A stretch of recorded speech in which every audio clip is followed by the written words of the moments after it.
So holding grievances is an attack on God's plan for salvation. Why? Because when we hold a grievance, then we see our brother as a body. And when we see our brother as a body, we see ourselves as a body. And that means that we see, because we see ourselves and our brothers as a body, we see God, who created it in his own image and likeness, as a body also. And the effect of that is that we believe that salvation is death. Now, as teachers of God, you will see that as totally preposterous.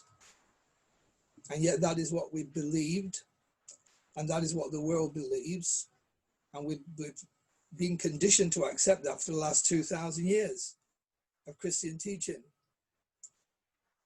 Little wonder, therefore, that when we go to church to a funeral and the priest tells us that now he's in heaven with God and at peace, we all start crying.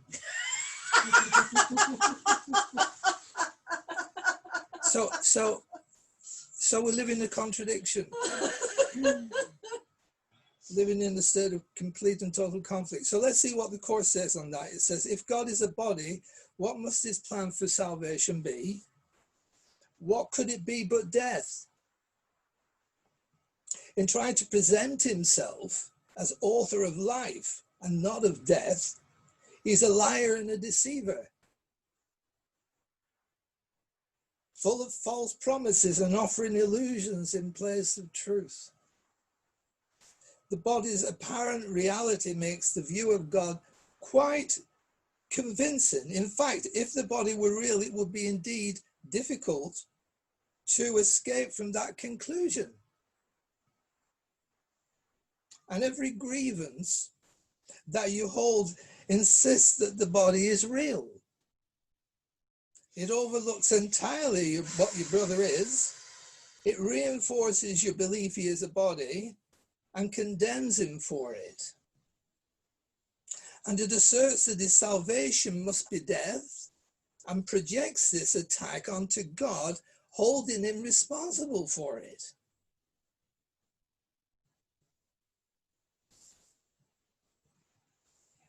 How insane is all of that? And that's holding grievances. That's what it does. And we have to understand that, because until we understand it, we think it's okay to hold grievances. We really believe this really okay, and it's not really doing any harm at all. It's just making me feel better, but that's the effect of it. So what we need to do, we need to look at grievances in a different way. That's a very negative way of looking at grievances, which is appropriate actually, because it's a very negative experience. But we can turn that into something really positive. Because what we can do is we can see that actually grievances can be used as an indicator of your upside down thinking. And therefore an opportunity to turn it around and think the right way up. And the right way up is to change the miracle, the grievance for a miracle. To change the grievance for a miracle. And then miracles can truly see what is really going on. Now, it's an amazing thing, actually, when you think about it, because the miracle itself is not important. No, it's the love that inspires it that is important.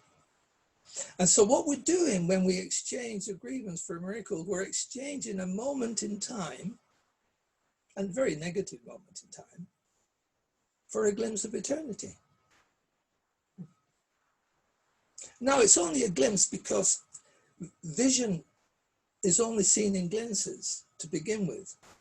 But we're glimpsing something that is real, something that is absolutely permanent and forever. So we're exchanging a moment in time for a glimpse of what is forever. And that's not a bad swap. That's not a bad swap at all. So the important thing is what happens there is that because It's love that inspires a miracle, and the miracle itself is not important. What we're beginning to see is that we can change a moment in time, a negative moment in time, for a very positive glimpse of what is forever and forever by our love. By love. And so now we start to recognize what real power that we have. That real power is the power of love, and it's within us. The miracle is a useful tool to enable us to express that love. But it's essentially the love that's important.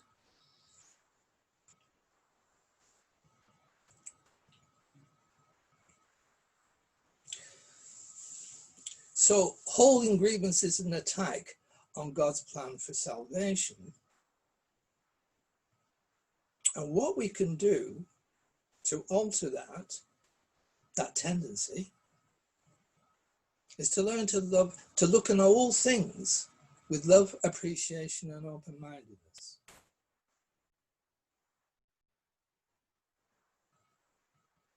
To learn to look on things with love and open-mindedness means that we can learn to bring together the heart and the mind. And when we bring the heart and the mind together, what we do is we open ourselves up to the compassion that is needed to bring healing and forgiveness to our brother, who may be attacking us, or maybe holding agreements against us. And it seems like it's the most difficult thing in the world to imagine how you could possibly feel compassion for someone who's attacking you. Because, you know, we have thousands of years of conditioning going into this. It's a big investment for the ego to actually enable us to protect ourselves when we're under attack, to defend this body. And because we believe this is what we are, we've gone along with this conditioning and assumed that that's the right thing. And we've become so instinctive in our responses or reactions to attack. We never considered the fact that we could actually return that attack with love and discover what's really going on. So what is really going on? What is happening? Why are we being attacked? Why is our brother calling for help? Well, the reason that he's calling for help is because he's in trouble, because he believes that he's being attacked. He sees himself as a victim.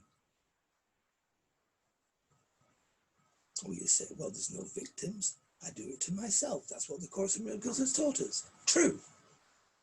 But you've got to awaken to that. Because until you awaken to that fact, you're asleep and dreaming that you're being attacked and you're under pressure. And so you call for help, and you call for help by attacking. This is the way it works. It's the way we've been taught, the way we've been conditioned. And so Jesus on the cross says, forgive them, Father, for they know not what they do. And that's the key. That's the key to the compassion that is required to return the attack with love.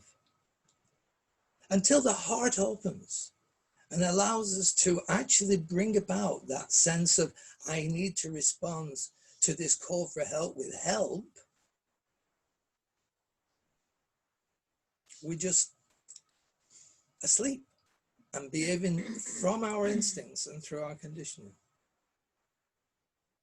So it's the understanding that my brother doesn't know what he's doing, that is asleep and is hurting. And because he's hurting and he doesn't know, why should we condemn that? Why should we judge that? We don't need to judge that. He's calling for help. So we respond with help, which is the love and the miracle that inspires.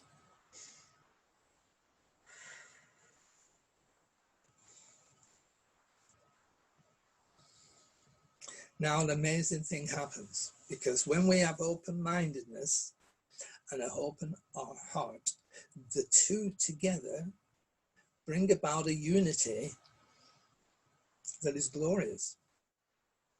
Because then the miracle arises and demonstrates the truth of our response. And the truth of our response is that my brother and I are one. That we share in this awakening. We share in this awakening because I've seen that he's not being attacked.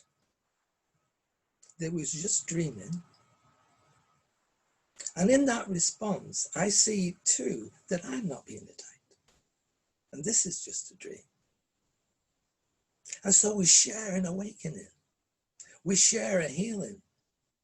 And when you share something as profound as that, then there's a connection that takes place with your brother that is so profound. And that's where the appreciation comes in. We can appreciate that fully. And I tell you what, the most amazing thing happens there, the most incredible thing that you could possibly imagine. This is the hardest thing you will ever learn in your life on this earth. And this is a lesson that you learn. You learn